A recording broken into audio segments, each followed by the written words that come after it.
What is up, everybody? VA React here, back with a new video, and this one is almost 10 years in the making.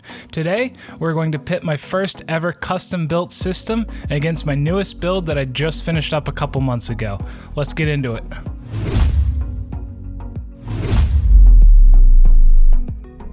So what does almost a decade difference in technology look like? Well, we are about to find out, but first, let's run through what the two system specs are and see what we're working with. My old computer was rocking a Phenom 2X4 810 under the hood with 6 gigabytes of OCZ gold memory and a 240 gigabyte Vertex 4 SSD.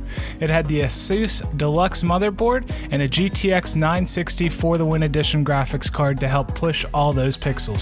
Now let's talk about the new system. At the heart of this beast is the Ryzen 7 1700X. Now there was only one obvious RAM choice because RGB. 16 gigabytes of G.Skill Trident Z memory at 3200 megahertz is more than enough for the time being. For storage, I got the Samsung 960 EVO M.2 drive, and to house all this horsepower, I chose the Fantex Eclipse P400S case. It is a beautiful mix of aluminum, tempered glass, and of course, it's RGB. Peripherals aside, the new system altogether came in cheaper than the outgoing one. I did carry over the GTX 960 from the old system, but it is so crazy how much performance per dollar you can squeeze out of this modern technology. I will list below all the components I have used, as well as links if you'd like to build the system yourself. Alright, now let's talk numbers, and we will start this off with Cinebench R15. Cinebench is a great synthetic benchmark that really stresses the CPU. The first test checks OpenGL performance, where we see about a 50% improvement from the old system, but it is the CPU test that really shows off the 1700X's grunt, bringing in a score of 1648. That is almost a 650% increase in performance. For the day job, I am a producer and an editor, so Adobe Premiere Pro performance was a top priority when deciding what components to go with. In the first test, I took a Red Raven 4.5K raw clip and duplicated that so it was 30 seconds in length, and then rendered it out to H.264. This is one of Red's test clips, so I will link it below if you want to try it out on your own system. On my old system, this took a painful 12 minutes and 34 seconds. On the new Ryzen chip, I was able to render this out within just 37 seconds. That is just about real time for a Red raw clip. Crazy. To put this in perspective, let's say this is a 10-minute video.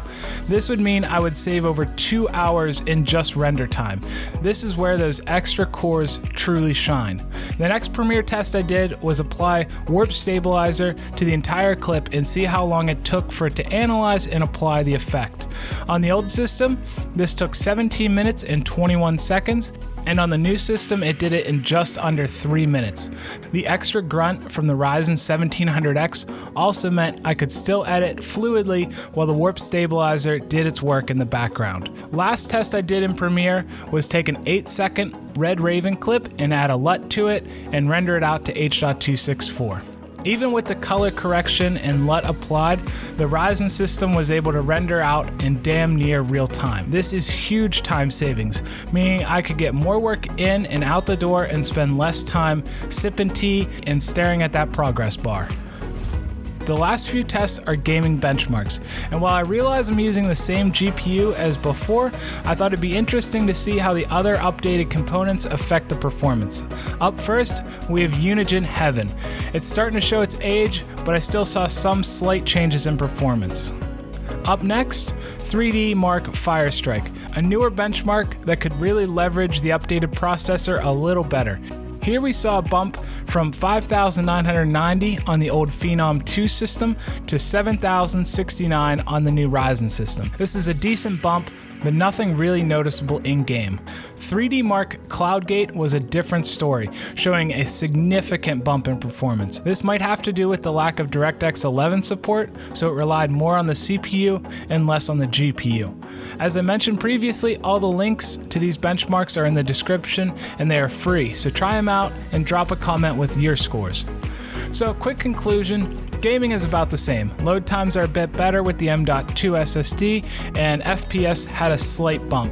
What really is noticeable is when streaming on Twitch. There no longer is that frame dip you get a lot of the times when you're trying to stream and play a game on the same system. Productivity-wise, it's like night and day. Premiere, After Effects, Photoshop, and Lightroom, buttery smooth.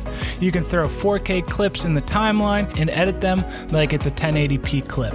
The driving force behind this new build was to get my render times down, and so far this thing has chewed through anything I've thrown at it. Hopefully, you've enjoyed the video. If you have, please consider subscribing and dropping a like. I've been VA React, and I will see you in the next one. Bye, guys.